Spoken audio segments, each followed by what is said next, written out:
So hello everyone. So as we are discussing about the database topic, so in the previous class we discussed how the database processing cycle works. Okay. So when you go to the database, there are some terms you should remember. So very important terms. Okay, and the definitions you should remember. That is the database terms. Database terms.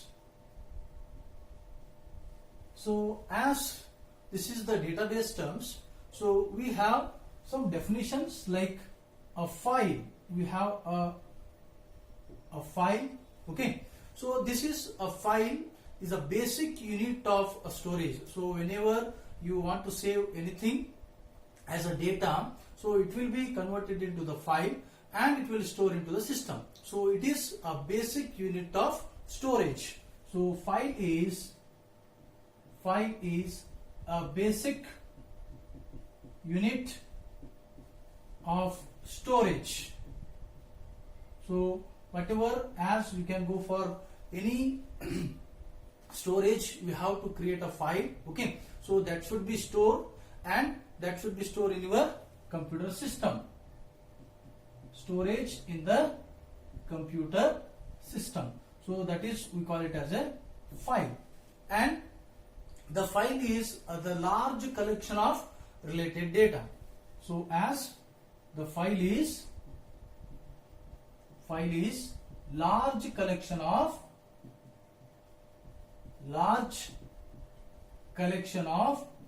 related data. So as we are collecting so many things and we are storing it to the file, so that's why it is called as a large collection of related data. So that is the file in the terms of database. And there will be another term called as database. Important. So as what is database? So as we discussed, data is just a raw facts, but here a database is a collection of logical related data. Okay. So a database definition tells a database is a collection of logically, so we have to collect the logically related data, and that whatever you collected the data, that will be organized in a way that you have to organized in a way that, so as we are collecting logically and we are organizing in the way that the data can be easily accessed. That data can be easily accessed.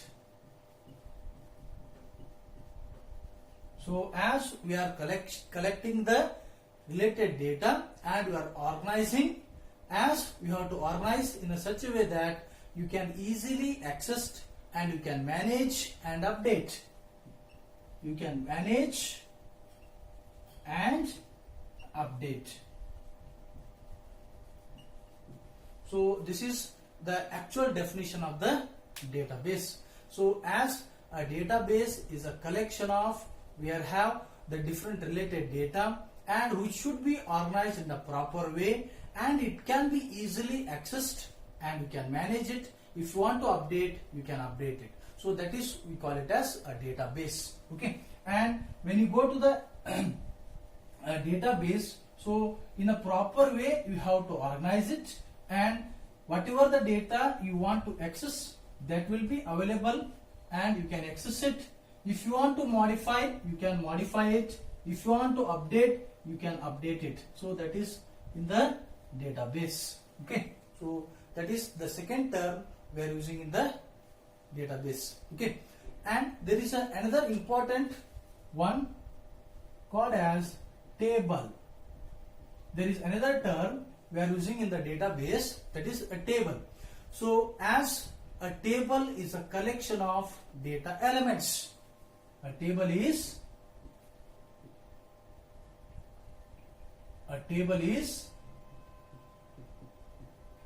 a collection of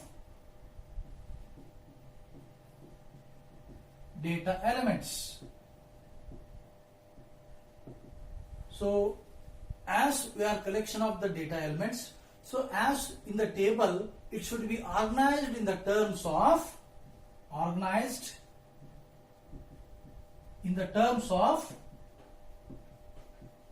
important one, organized in the terms of rows and columns. We have to organize in the terms of rows and columns.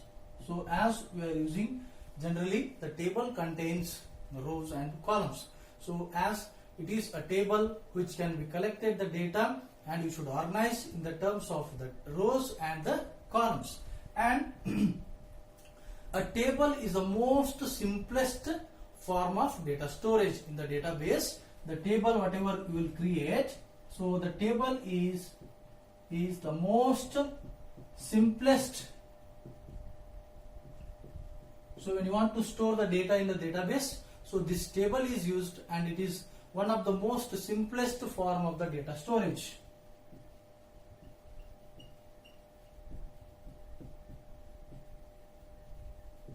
Okay, so as I told you, table contains rows and columns. Okay, so as if you take an example, so you can create it here. So I will write employee, okay, employee table, and it can contain some columns. So take it as a employee ID, name of the employee, then age, then salary. So we'll have the IDs like 1, 2, 3, 4. Okay, 4, and you can write the names.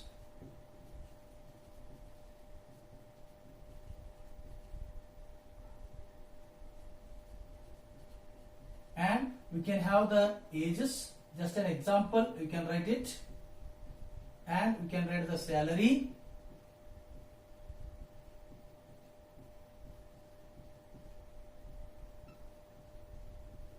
So this is your table. So this is employee table.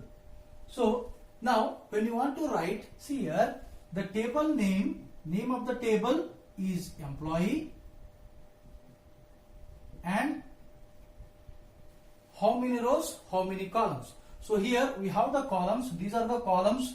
So columns, we have the columns like employee ID is one column, then name is another column, age is another column, and the salary is another column. So totally we have 4 columns in the employee table. And the rows, so as we have 4 records, we call it as 4 rows. So there are 4 rows. So like this we can create the table in the database.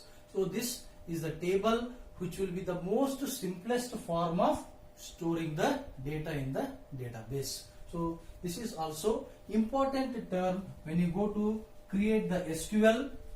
So when you go to the SQL, there we are creating the table, then from that table we are going to do some updations, we are going to modifications, we are going for accessing the data, retrieving. So everything can be done with this table. So as we can have the number of columns and number of records contained in the table. Okay, and there is, as you know, there will be another just now I told there is a records. So as in the table we have the rows, so these rows are called the records. A single entry in a table. So the actual definition, a single entry in a table.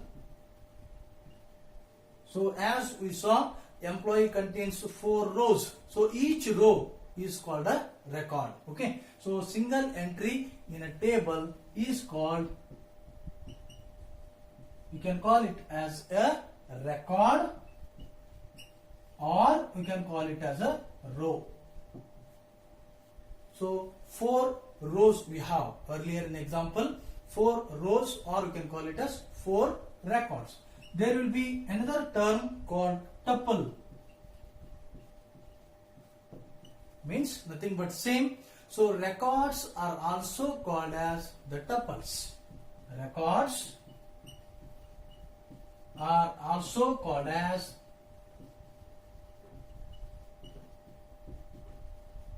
tuples. Okay, so as we have the table, table contains the column and number of rows and the name of the table. So here you can say it as a table which is having the row, or you can call it as a record, or you can call it as a tuple. So there will be 3 names for the records. Okay, we can call it a single entry in a table, 1 row, or 1 record, or 1 tuple. Okay, so these are the some terms we are using in the database. Okay, so we'll see in the next class there are some database data types we are using in the database. Thank you very much.